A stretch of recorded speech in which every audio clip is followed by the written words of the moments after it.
कभी ये धरती ऐसे नगरों और राजधानियों से भरी थी जहां जीवन अपनी चरम सीमा पर था।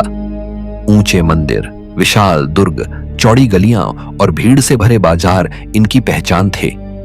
लोग मानते थे कि ये शहर कभी खत्म नहीं होंगे, कि इनकी दीवारें अनंत काल तक खड़ी रहेंगी। आइए चलते हैं एक ऐसे सफर पर जहां हम उन नगरों के बीच से गुजरेंगे जो कभी सभ्यता की धड़कन थे और आज रहस्य की परछाइयों में गुम हैं। नंबर 1, कुएलाब, चाचापोया सभ्यता का किला। पेरू के उत्तरी एंडीज पर्वतों में बादलों से घिरे शिखरों पर एक रहस्यमयी किला खड़ा है जिसे कुएलाब कहा जाता है। समुद्र तल से लगभग 3000 मीटर की ऊंचाई पर स्थित यह विशाल दुर्ग चाचापोया सभ्यता की अनूठी प्रतिभा और रहस्य का प्रतीक है। चाचापोया लोग, जिन्हें क्लाउड वॉरियर्स यानी बादलों के योद्धा कहा जाता था, ने 6ठी शताब्दी के आसपास इस किले का निर्माण किया। यह किला इतना विशाल है कि इसके निर्माण में 40 लाख घनफुट से भी अधिक चूना पत्थर का प्रयोग हुआ, जो आकार और वजन में मिस्र के पिरामिडों से भी अधिक है। पहाड़ की ऊंचाई पर इतनी भारी पत्थरों को ले जाकर इस किले का निर्माण कैसे किया गया होगा, यह आज भी एक अनसुलझा रहस्य है। कुएलाब की दीवारें लगभग 20 मीटर ऊंची और कई किलोमीटर लंबी हैं। किले के भीतर प्रवेश के लिए बनाए गए द्वार भी अद्भुत हैं। ये द्वार चौड़े से शुरू होते हैं और अंदर जाते जाते इतने संकरे हो जाते हैं कि उनमें से एक समय में केवल एक व्यक्ति ही प्रवेश कर सकता था। यह व्यवस्था स्पष्ट रूप से आक्रमणकारियों से रक्षा के लिए बनाई गई थी। भीतर प्रवेश करते ही लगभग 400 गोलाकार घरों के खंडहर दिखाई देते हैं, जिनकी दीवारों पर ज्यामितीय डिजाइन और रहस्यमयी आकृतियां उकेरी गई हैं। इन घरों की गोल बनावट और उनकी सजावट यह संकेत देती है कि यहाँ रहने वाले लोग कला और वास्तुकला में बेहद निपुण थे। इस किले की सबसे अनोखी बात इसका जल और भोजन संग्रहण तंत्र था। यहाँ वर्षा जल को एकत्र करने और लंबे समय तक सुरक्षित रखने की अद्भुत व्यवस्था थी। साथ ही यहाँ बने भूमिगत कोठारों में अन्न और खाद्य सामग्री संग्रहित की जाती थी। इसका अर्थ है कि कुएलाब न केवल एक किला था, बल्कि एक स्वायत्त नगर भी था जो किसी भी लंबे घेराव या आपदा का सामना कर सकता था। कुएलाब का धार्मिक और सांस्कृतिक महत्व भी अत्यधिक था। यहाँ कई मंदिर और अनुष्ठान स्थलों के अवशेष मिले हैं। माना जाता है कि यहाँ सूर्य और चंद्रमा की पूजा होती थी। कुछ जगहों पर मानव अवशेष और कब्रें मिली हैं, जो यह बताती हैं कि यहाँ अंतिम संस्कार और धार्मिक अनुष्ठान भी होते थे। यहाँ के पत्थरों पर बनी आकृतियां शायद देवताओं या किसी रहस्यमयी शक्ति का प्रतीक हैं, जिनके बारे में आज भी शोध जारी है। इतिहासकारों का मानना है कि कुएलाब चाचापोया सभ्यता का सबसे महत्वपूर्ण गढ़ था, लेकिन 16वीं शताब्दी में जब स्पेनिश विजेताओं ने पेरू पर कब्जा किया तो यह किला धीरे धीरे परित्यक्त हो गया। घने जंगलों और बादलों की परतों ने इसे ढंक लिया और यह सदियों तक दुनिया से छिपा रहा। स्थानीय लोगों की किंवदंतियों में इसे भूतों का नगर कहा जाने लगा। 19वीं शताब्दी में जब खोजकर्ता यहाँ पहुंचे तो उन्हें यह देखकर आश्चर्य हुआ कि इतना विशाल किला लगभग अछूता पड़ा है। आज भी कुएलाब में घूमते समय एक अजीब सी रहस्यमयी अनुभूति होती है। ऊंची पहाड़ी पर खड़ा यह किला बादलों में छिपता उभरता रहता है। कभी धुंध इसकी दीवारों को पूरी तरह ढक लेती है और कभी अचानक साफ आसमान के नीचे यह चमक उठता है। यहाँ की खामोशी और वीरानगी में लगता है मानो प्राचीन योद्धाओं की आत्माएं अब भी इसकी रक्षा कर रही हों। यूनेस्को ने कुएलाब को विश्व धरोहर स्थल का दर्जा दिया है और इसे माचू पिच्चू का उत्तर कहा जाता है, लेकिन माचू पिच्चू की तुलना में यह अब भी अपेक्षाकृत अनजाना है। शायद इसी वजह से यहाँ आने वाले यात्रियों को एक गहरी रहस्यमयी अनुभूति होती है, मानो वे किसी खोई हुई सभ्यता के द्वार पर खड़े हों। कुएलाब हमें यह याद दिलाता है कि इंसान चाहे कितना भी साधन विहीन क्यों ना हो, उसकी बुद्धि और संकल्प उसे असंभव को संभव करने की शक्ति देते हैं। बादलों के बीच खड़ा यह किला आज भी चाचापोया सभ्यता की अमरता का प्रतीक है।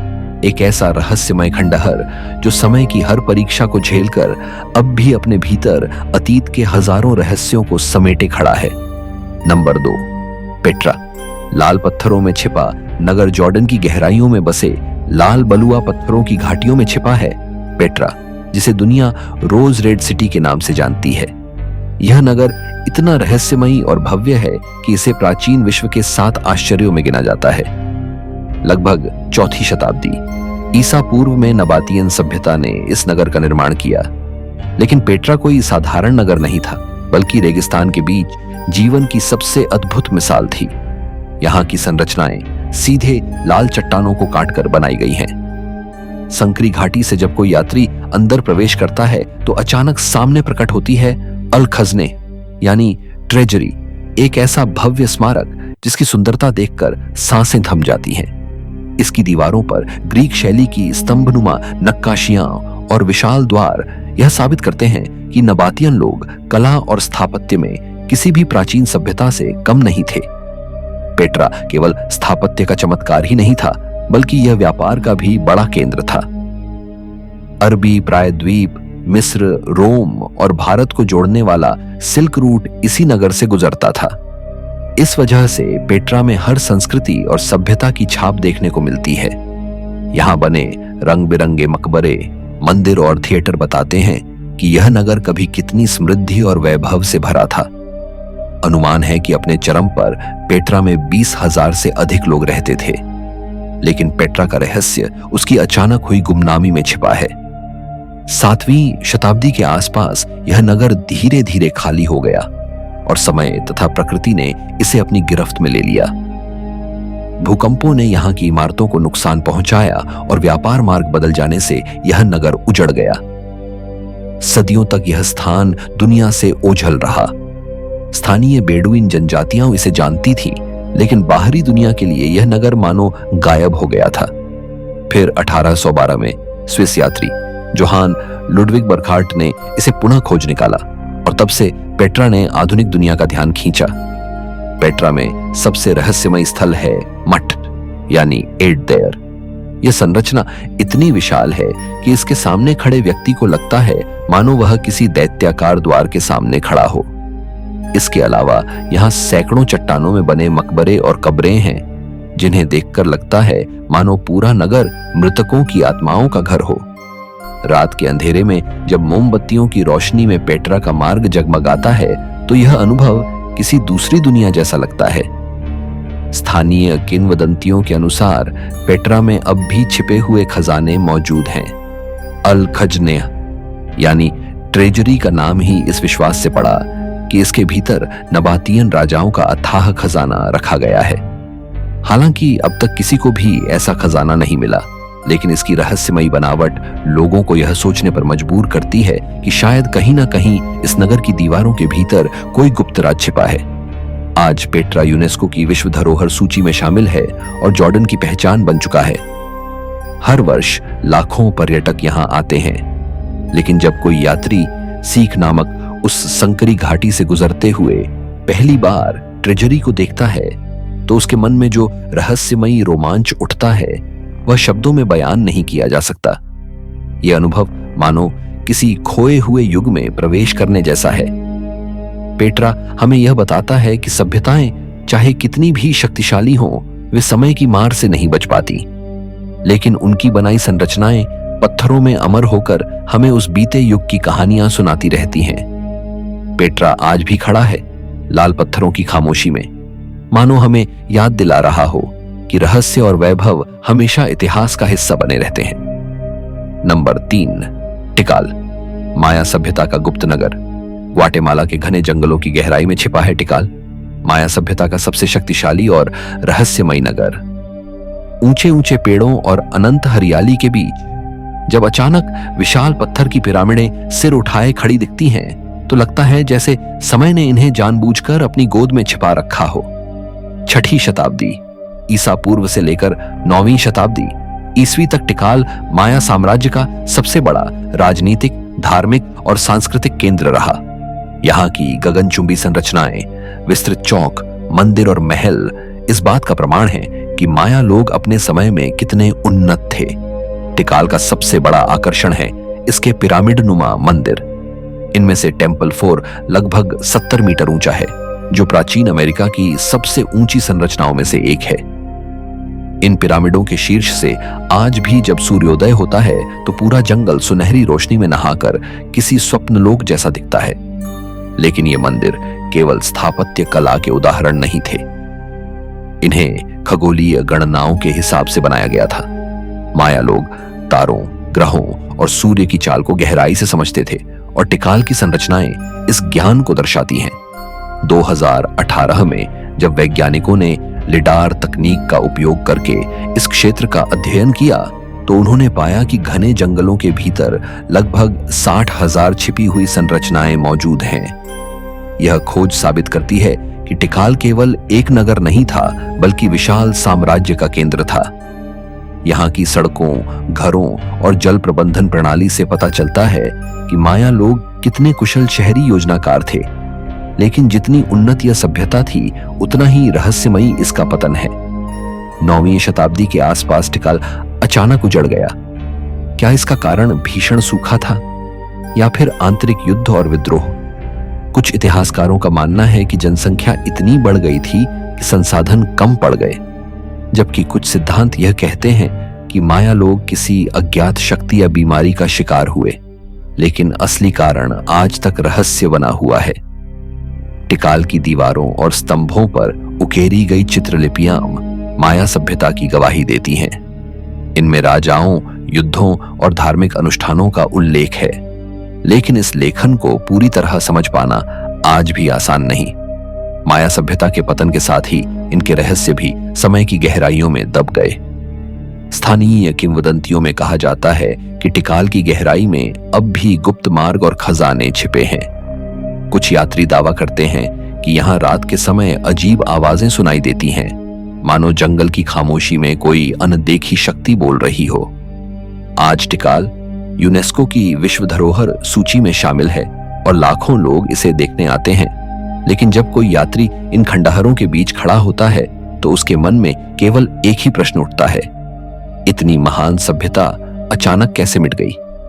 यह नगर हमें यह याद दिलाता है कि समय सबसे बड़ी शक्ति है, जो महानतम साम्राज्यों को भी मिटाकर उन्हें केवल रहस्य और खंडहर में बदल देता है। टिकाल की खामोशी और इसके ऊंचे मंदिर आज भी आसमान को छूते हैं, मानो हमें यह बताने के लिए कि सभ्यताएं भले मिट जाए लेकिन उनके रहस्य हमेशा अमर रहते हैं। नंबर 4, साक्सायहुआमान, इनका पत्थरों का रहस्यमय किला। पेरू के कुज्को शहर के पास एंडीज पर्वतों की ऊंचाइयों पर बसा साक्सायहुआमान इनका सभ्यता की अद्भुत इंजीनियरिंग और रहस्यमय कौशल का जीवित प्रमाण है। समुद्र तल से लगभग 3,700 मीटर की ऊंचाई पर स्थित यह दुर्ग आज भी इतिहासकारों और वैज्ञानिकों को हैरान करता है। यहाँ की विशाल पत्थर की दीवारें इतनी बारीकी से काटी और जोड़ी गई हैं कि उनके बीच आज भी एक कागज की परत भी नहीं डाली जा सकती।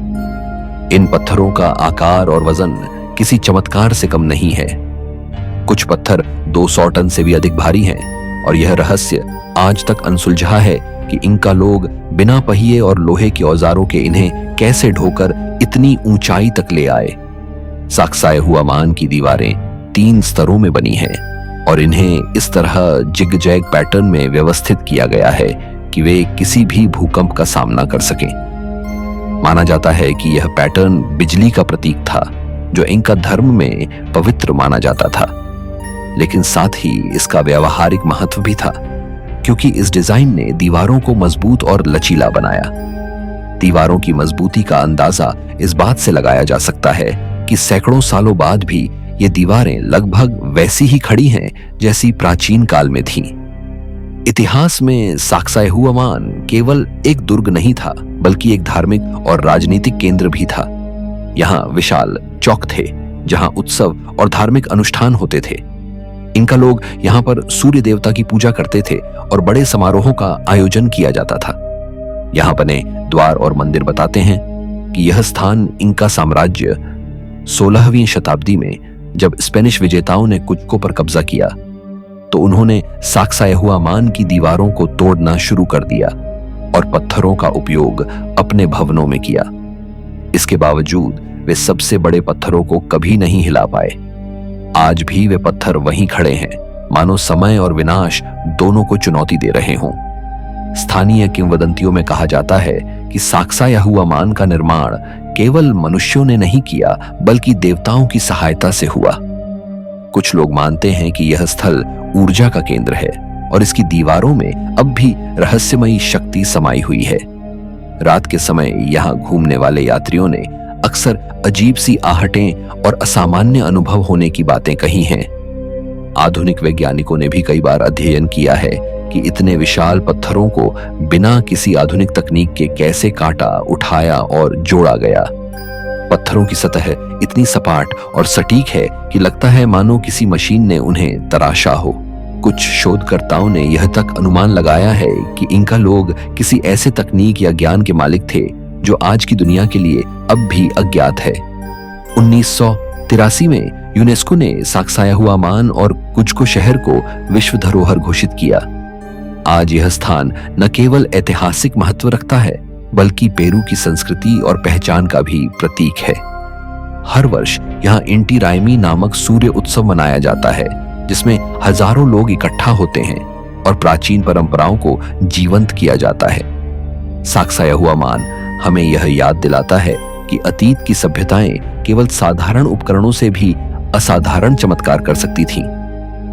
यहाँ की हर दीवार और हर पत्थर यह संदेश देता है कि समय भले ही आगे बढ़ गया हो, लेकिन इनका सभ्यता की प्रतिभा और रहस्य हमेशा जीवित रहेंगे। यह किला केवल पत्थरों का ढेर नहीं बल्कि उन रहस्यों का प्रहरी है जिन्हें आज तक कोई पूरी तरह सुलझा नहीं सका। नंबर 5, तक्षशिला, ज्ञान और धर्म का प्राचीन केंद्र। पाकिस्तान के पंजाब क्षेत्र की हरी भरी घाटियों में बसा तक्षशिला वह प्राचीन नगर है जिसने कभी संपूर्ण भारतीय उपमहाद्वीप और एशिया की दिशा बदल दी थी।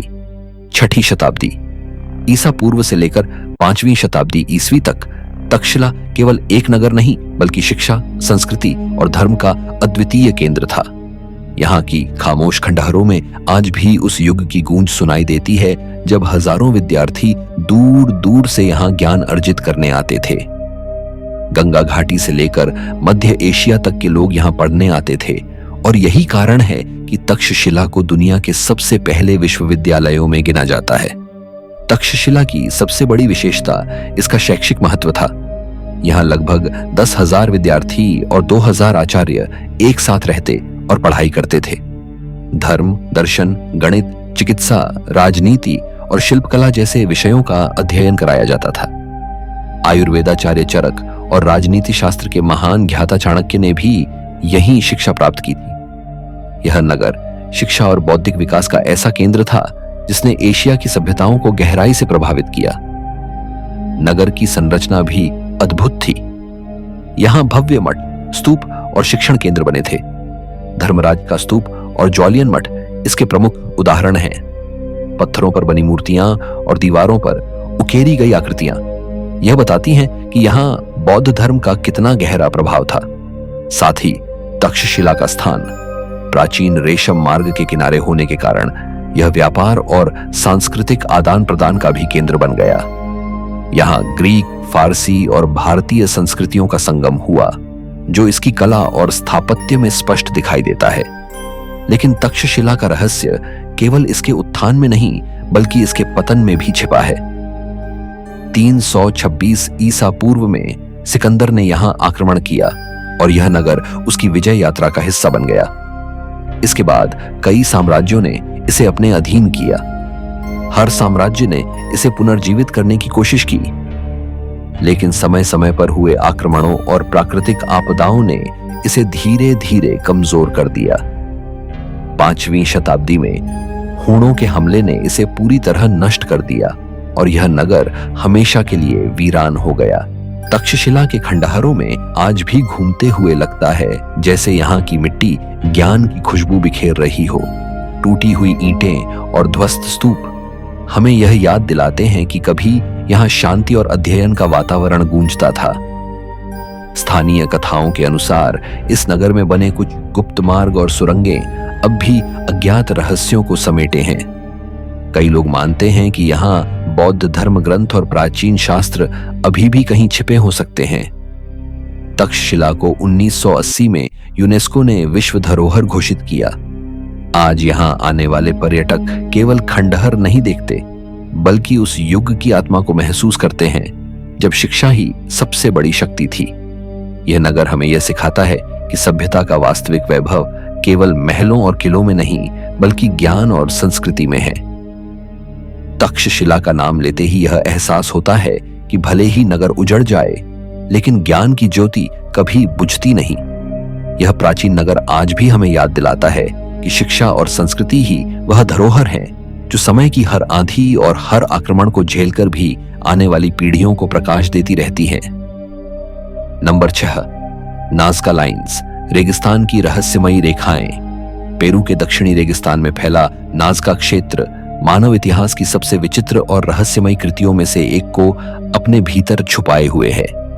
यह स्थान सूखी और बंजर भूमि पर बनी उन विशाल रेखाओं और आकृतियों के लिए प्रसिद्ध है जिन्हें हम नाज़का लाइंस के नाम से जानते हैं। ये रेखाएं 500 ईसा पूर्व से 500 ईस्वी के बीच नाज़का संस्कृति द्वारा बनाई गई थीं। आश्चर्य की बात यह है कि इन्हें केवल ऊंचाई से या आकाश से देखने पर ही समझा जा सकता है। जमीन से देखने पर ये केवल साधारण रेखाएं प्रतीत होती हैं, लेकिन ऊपर से ये रेखाएं विशाल आकृतियों का रूप ले लेती हैं।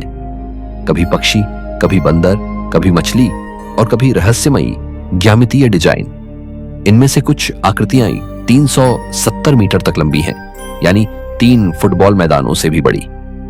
इतना विशाल कार्य बिना आधुनिक उपकरणों और तकनीक के कैसे संभव हुआ होगा? यह प्रश्न आज भी वैज्ञानिकों और इतिहासकारों को हैरान करता है। नाज़का लोगों ने ये आकृतियां कैसे बनाई होंगी, इस पर अनेक सिद्धांत हैं। एक मान्यता यह है कि उन्होंने लकड़ी की खूंटियां और रस्सियों का प्रयोग करके बड़े पैमाने पर चित्रांकन किया। दूसरी ओर कुछ लोग मानते हैं कि यह कार्य केवल किसी उच्चतर ज्ञान या तकनीक की मदद से ही संभव हो सकता था। लेकिन असली रहस्य इन रेखाओं का उद्देश्य है। आखिर इन्हें बनाया क्यों गया? कुछ विद्वानों का मानना है कि ये आकृतियां धार्मिक अनुष्ठानों का हिस्सा थीं और देवताओं को प्रसन्न करने के लिए इन्हें बनाया गया था।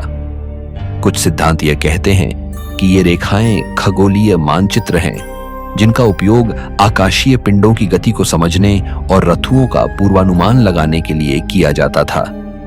वहीं एक और विचार यह है कि ये रेखाएं पानी से जुड़ी हुई थीं, क्योंकि नाज़का क्षेत्र में पानी की कमी हमेशा से एक बड़ी समस्या रही है। संभव है कि ये आकृतियां वर्षा देवताओं से प्रार्थना का प्रतीक रही हों। सबसे रोमांचक सिद्धांत यह है कि नाज़का लाइंस का संबंध परग्रही प्राणियों से है। कुछ शोधकर्ताओं का कहना है कि ये विशाल आकृतियां मानो अंतरिक्ष से उतरने वाले आगंतुकों के लिए संकेत हों। विशेषकर लंबी सीधी रेखाएं किसी रनवे जैसी प्रतीत होती हैं। हालांकि इस पर कोई ठोस प्रमाण नहीं है, लेकिन यह विचार आज भी रहस्य प्रेमियों और पर्यटकों को आकर्षित करता है। नाज़का लाइंस का संरक्षण भी एक चुनौती है। यह क्षेत्र दुनिया के सबसे शुष्क रेगिस्तानों में से एक है और यहाँ लगभग बारिश नहीं होती। इसी कारण ये रेखाएं हजारों सालों तक सुरक्षित रहीं। लेकिन आधुनिक समय में बढ़ते पर्यटन, वाहन चालान और पर्यावरणीय परिवर्तन ने इनके अस्तित्व को खतरे में डाल दिया है। यूनेस्को ने 1994 में इन्हें विश्व धरोहर घोषित किया और इनके संरक्षण पर विशेष ध्यान दिया जा रहा है। आज जब कोई विमान या ड्रोन से ऊपर से इन आकृतियों को देखता है तो यह अनुभव किसी रहस्य लोक की यात्रा जैसा होता है। विशाल रेगिस्तान में फैली ये अद्भुत कलाकृतियां मानो हमें यह याद दिलाती हैं कि प्राचीन सभ्यताएं केवल जीवित रहने के लिए ही संघर्ष नहीं करती थीं, बल्कि उन्होंने अपनी कल्पना शक्ति और विश्वास को धरती पर उतारकर अमर बना दिया। नाज़का लाइंस हमें यह सिखाती हैं कि रहस्य हमेशा सभ्यताओं का हिस्सा रहे हैं। कभी ये रहस्य आस्था से जुड़े होते हैं, कभी विज्ञान से और कभी ऐसे सवालों से जिनका उत्तर आज भी नहीं मिला। ये रेखाएं खामोशी में खड़ी होकर हमें बार बार चुनौती देती हैं। क्या हम सच में अतीत को समझ पाए हैं या यह सब अभी भी हमारी पहुंच से बाहर है? नंबर 7, चिचेन इट्जा, माया, सभ्यता का खगोलीय चमत्कार। युकातान प्रायद्वीप के हृदय में बसा चिचेन इट्जा माया सभ्यता का वह नगर है जिसने अपने रहस्यों और अद्भुत संरचनाओं से पूरी दुनिया को चकित कर दिया। यह नगर 600 ईस्वी से 1200 ईस्वी के बीच अपने चरम पर था और उस समय यह माया साम्राज्य का सबसे बड़ा राजनीतिक, धार्मिक और खगोलीय केंद्र बन चुका था। आज इसके खंडहर हमें बताते हैं कि माया लोग केवल योद्धा ही नहीं थे, बल्कि विज्ञान, गणित और खगोल शास्त्र में भी अप्रतिम थे। चिचेन इट्जा का सबसे प्रसिद्ध आकर्षण है एल कास्टिलो यानी कुकुलकान का मंदिर। यह पिरामिडनुमा संरचना इतनी सटीक गणनाओं से बनी है कि हर कोण खगोलीय घटनाओं से मेल खाता है। इस पिरामिड में कुल 365 सीढ़ियां हैं, साल के 365 दिनों का प्रतीक। हर वसंत और शरद, विषु के समय सूर्य की किरणें पिरामिड के कोणों से इस तरह गिरती हैं कि एक चलता हुआ सर्प दिखाई देता है, जो धीरे धीरे सीढ़ियों से उतरता हुआ प्रतीत होता है। यह घटना हजारों वर्षों से लोगों को विस्मय में डाल रही है और यह साबित करती है कि माया लोग खगोल शास्त्र में कितने उन्नत थे। इस नगर का एक और रहस्यमय स्थल है सेनोते साग्रादो यानी पवित्र जलकुंड। यहाँ बलिदान और धार्मिक अनुष्ठान किए जाते थे। पुरातत्वविदों ने इस कुंड में मानव हड्डियां, सोने चांदी की वस्तुएं और अन्य चढ़ावे पाए हैं। यह सब यह संकेत देता है कि माया लोग देवताओं को प्रसन्न करने के लिए अपने सबसे मूल्यवान खजाने तक न्यौछावर करने से पीछे नहीं हटते थे। चिचेन इट्जा में स्थित ग्रेट बॉल कोर्ट भी अपने आप में अनूठा है। यह दुनिया का सबसे बड़ा माया बॉल कोर्ट है, जहां पवित्र खेल खेले जाते थे। किंवदंतियों के अनुसार इस खेल में विजेताओं या कभी-कभी हारने वालों का सिर काटकर देवताओं को अर्पित किया जाता था। खेल, धर्म और बलिदान का यह संगम आज भी इतिहासकारों के लिए रहस्य है कि माया लोग किस गहरी आस्था से प्रेरित होकर ऐसा करते थे। यह नगर केवल धार्मिक या खगोलीय कारणों से ही प्रसिद्ध नहीं था, बल्कि यहाँ विज्ञान और गणित का अद्भुत प्रयोग भी होता था। माया लोगों ने शून्य का उपयोग किया और जटिल कैलेंडर बनाए जो आज भी सटीक माने जाते हैं। वे ग्रहणों और खगोलीय घटनाओं की भविष्यवाणी कर सकते थे। चिचेन इट्जा की इमारतें, मंदिर और वेधशालाएं इस ज्ञान का प्रत्यक्ष प्रमाण हैं। लेकिन जैसे हर महान सभ्यता के साथ होता है, चिचेन इट्जा का पतन भी रहस्य से भरा हुआ है। 1200 ईस्वी के बाद अचानक यह नगर खाली हो गया। कुछ कहते हैं कि युद्ध और आंतरिक विद्रोह ने इसे नष्ट किया, तो कुछ का मानना है कि लगातार सूखे ने लोगों को यहां से पलायन करने पर मजबूर किया। लेकिन आज तक कोई ठोस उत्तर नहीं मिला। 1810 के दशक में जब यूरोपीय खोजकर्ताओं ने इसे पुनः खोजा, तो पूरी दुनिया ने माया सभ्यता के इस अद्भुत खजाने को देखा। 1988 में यूनेस्को ने इसे विश्व धरोहर घोषित किया और 2007 में इसे नई विश्व की 7 आश्चर्यों में शामिल किया गया।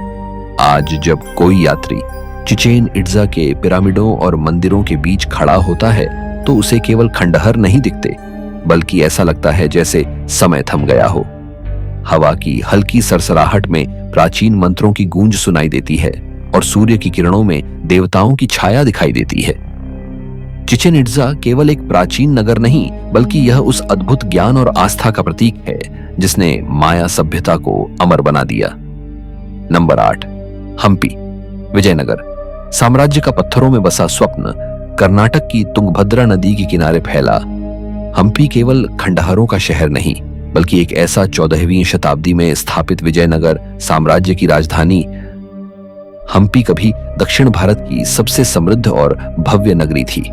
कहा जाता है कि अपने स्वर्णिम काल में यह नगर रोम, काहिरा और बीजिंग जैसे महानगरों की बराबरी करता था। यहाँ के बाजारों में हीरे जवाहरात खुलेआम बिकते थे और मंदिरों की घंटियों की ध्वनि वातावरण को पवित्र बनाती थी। लेकिन आज यह नगर खामोशी में डूबा हुआ है। टूटे हुए स्तंभ, ध्वस्त महल और बिखरे हुए पत्थर मानो उस युग की गवाही दे रहे हों जब यह साम्राज्य शिखर पर था। हम्पी का सबसे प्रसिद्ध स्थल है विरूपाक्ष मंदिर, जो आज भी सक्रिय पूजा स्थल है। यह मंदिर शिव को समर्पित है और इसका गोपुरम कई किलोमीटर दूर से दिखाई देता है। इसके अलावा विट्ठल मंदिर अपने अद्भुत स्टोन चैरियट यानी पत्थर के रथ के लिए प्रसिद्ध है। इस रथ की बारीकी और कलात्मकता देखकर आज भी लोग स्तब्ध रह जाते हैं। इसी मंदिर परिसर में स्थित 56 संगीत स्तंभों की ख्याति भी विश्व भर में है। जब इन स्तंभों को हल्के से थपथपाया जाता है तो इनमें से विभिन्न संगीत ध्वनियां निकलती हैं। यह रहस्य अब तक पूरी तरह स्पष्ट नहीं हो सका कि पत्थरों से ऐसी ध्वनियां कैसे उत्पन्न होती थीं। हम्पी केवल धार्मिक केंद्र ही नहीं था, बल्कि यह साम्राज्य की राजनीतिक और आर्थिक राजधानी भी था। यहाँ के महल, बाजार और जलाशय यह दर्शाते हैं कि नगर नियोजन और स्थापत्य कला में विजयनगर साम्राज्य कितना उन्नत था। पत्थरों से तराशे गए विशाल जलकुंड और नहरें यह बताती हैं कि यहाँ जल प्रबंधन की कितनी अद्भुत व्यवस्था थी। लेकिन हम्पी का पतन अचानक और रहस्यमय ढंग से हुआ। 1565 में तालिकोटा की लड़ाई में विजयनगर साम्राज्य की पराजय के बाद बहमनी सल्तनत की सेनाओं ने इस नगर को नष्ट कर दिया। एक समृद्ध और जीवंत नगर अचानक राख में बदल गया। मंदिर टूट गए, महल जल गए और बाजार वीरान हो गए। कहते हैं कि 3 दिन और 3 रात तक यहाँ लूटपाट और विनाश का तांडव चला। इसके बाद कभी कोई शासक यहाँ वापस नहीं लौटा और हम्पी धीरे धीरे जंगल और पत्थरों की कैद में खो गया। स्थानीय किंवदंतियों में कहा जाता है कि हम्पी पर आज भी विजयनगर के राजाओं और योद्धाओं की आत्माएं भटकती हैं। कई यात्री दावा करते हैं कि उन्होंने रात के सन्नाटे में मंदिरों से आती घंटियों की गूंज सुनी है, जबकि वहां कोई नहीं होता। यह नगर रहस्य और रोमांच से भरा है। इतिहास और लोक कथाएं यहां मिलकर एक अनूठी दुनिया रचते हैं। 1986 में यूनेस्को ने हम्पी को विश्व धरोहर घोषित किया। आज यहां आने वाले यात्रियों को टूटी फूटी इमारतें ही नहीं, बल्कि उस बीते युग की भव्यता की झलक भी दिखाई देती है। जब सूरज की किरणें पत्थरों पर पड़ती हैं, तो ऐसा लगता है मानो खंडहरों में जीवन फिर से लौट आया हो। हम्पी हमें यह याद दिलाता है कि वैभव और समृद्धि क्षणभंगुर हैं। जो नगर कभी धन, ज्ञान और कला का केंद्र था, वह अब केवल पत्थरों की खामोशी में सिमट कर रह गया है। लेकिन यही खामोशी उसकी असली पहचान है। एक ऐसा स्वप्न जो समय ने तोड़ दिया, लेकिन जिसे इतिहास ने अमर बना दिया।